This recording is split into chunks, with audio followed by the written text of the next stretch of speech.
My name is Jenny Adler and I'm a conservation photographer. I am a free diver and a cave diver, and most of the stories that I tell are often hidden beneath the surface.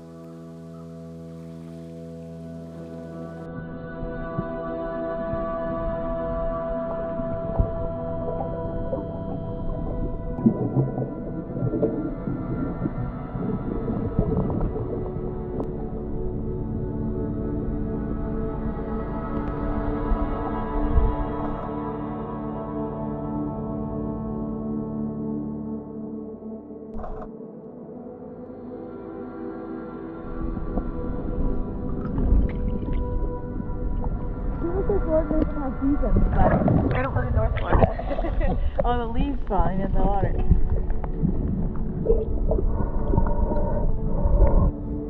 I live in Gainesville, Florida, which is north central Florida, and is kind of not the typical Florida people would think of.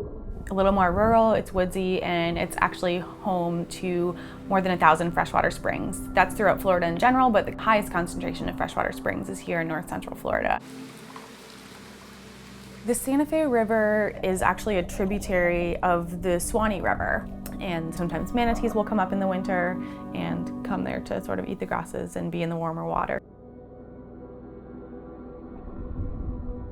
It has a lot of freshwater springs on it, and these springs are actually basically eyes into the aquifer. The way that works here in Florida is that it's limestone, and it looks kind of like Swiss cheese. So in some places there are holes that are very small, and in other places there are large passageways that we call conduits, and sometimes people can swim through them. So that's why this is the cave diving capital of the world. But besides being a place where cave divers go, this water also supplies more than 90% of us here in Florida with our drinking water. So it's important that we protect it.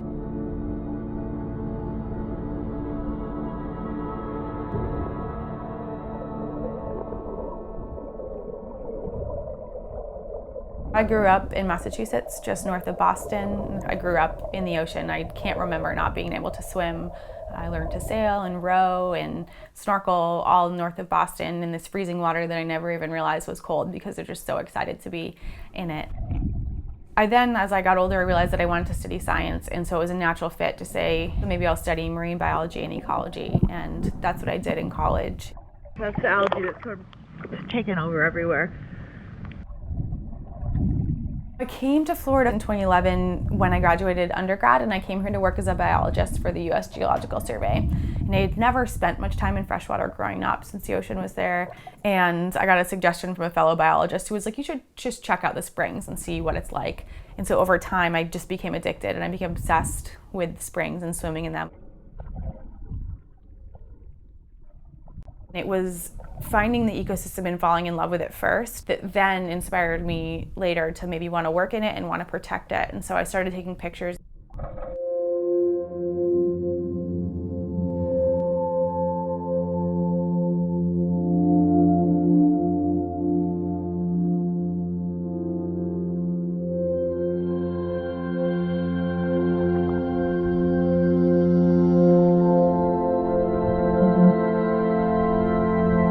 I was originally going to do a PhD looking at the impact of dissolved oxygen on snail grazing in the springs, but I really saw the power of imagery and photography to communicate science and to connect people with the spring ecosystems. Communicating science is an essential part of science itself, and so I've just switched over to a different role within sort of the scientific process.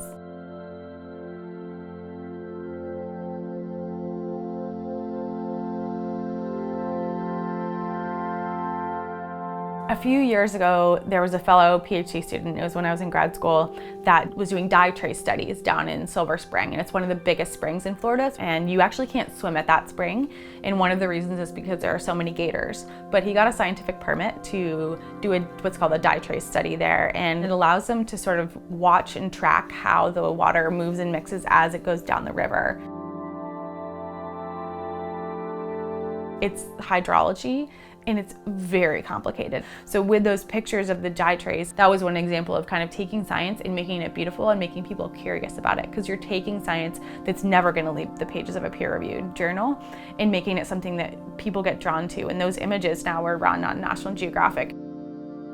And so by telling stories about scientists, we can not only communicate the science that they're doing in a way that's effective, in a way that helps people understand maybe that aren't scientists, but it also makes scientists more relatable.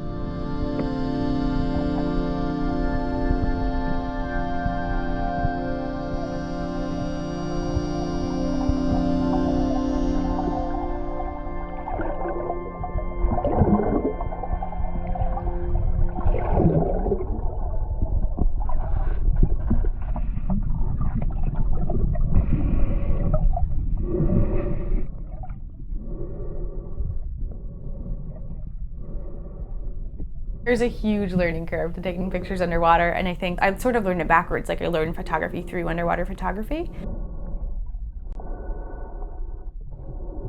The number one thing is being really comfortable in the water, and so then you're not stirring up the bottom or using a lot of air when you're breathing off a scuba tank, or you can calm yourself enough to do free diving. But I think the number one key and the number one way that I learned was just a lot of time and a lot of practice, and I had some great mentors as well.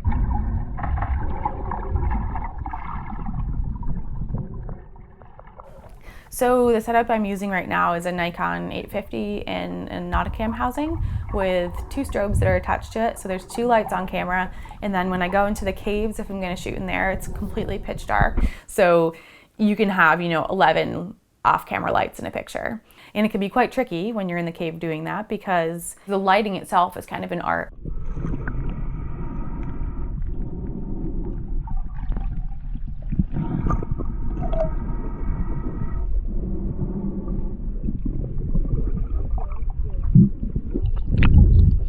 I have some pictures over time of this. There used to be giant meadows of beautiful green grass all around the edge of this, and now it's totally gone. We can just imagine this entire spring run full of those grasses, like really thick, giant, big meadows. So when I first started swimming in the springs, they were full of this lush native vegetation, Sagittaria crazena and Valsinaria americana. All of a sudden, the grasses started going away. And now, as you can see in some of my long-term time-lapse photos, these areas that used to be totally green and full of lush grass are now either barren sand or algae. This has happened at most of the springs in the state.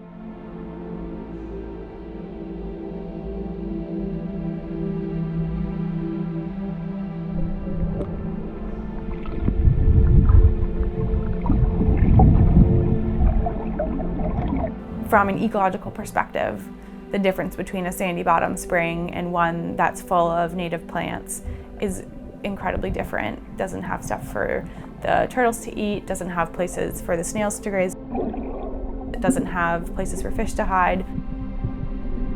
It kind of just goes straight to your gut, like what happened? Nitrates from like fertilizer and farms have an impact on the amount of grasses that can grow. Light impacts what can grow there.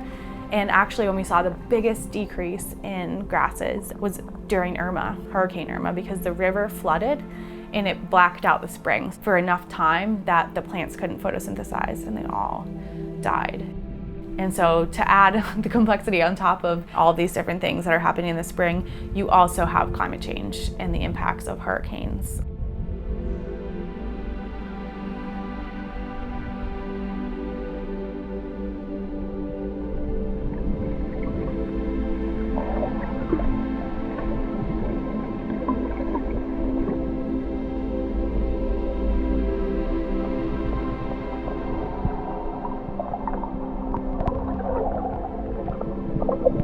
There's some grass that's starting to come back, like right on the edge of the spring where the water flows up.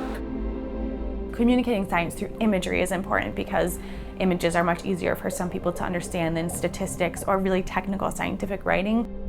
Through images, we can not only make science beautiful and maybe make it something that catches someone's eye, but also to communicate the impacts that we are having on the planet.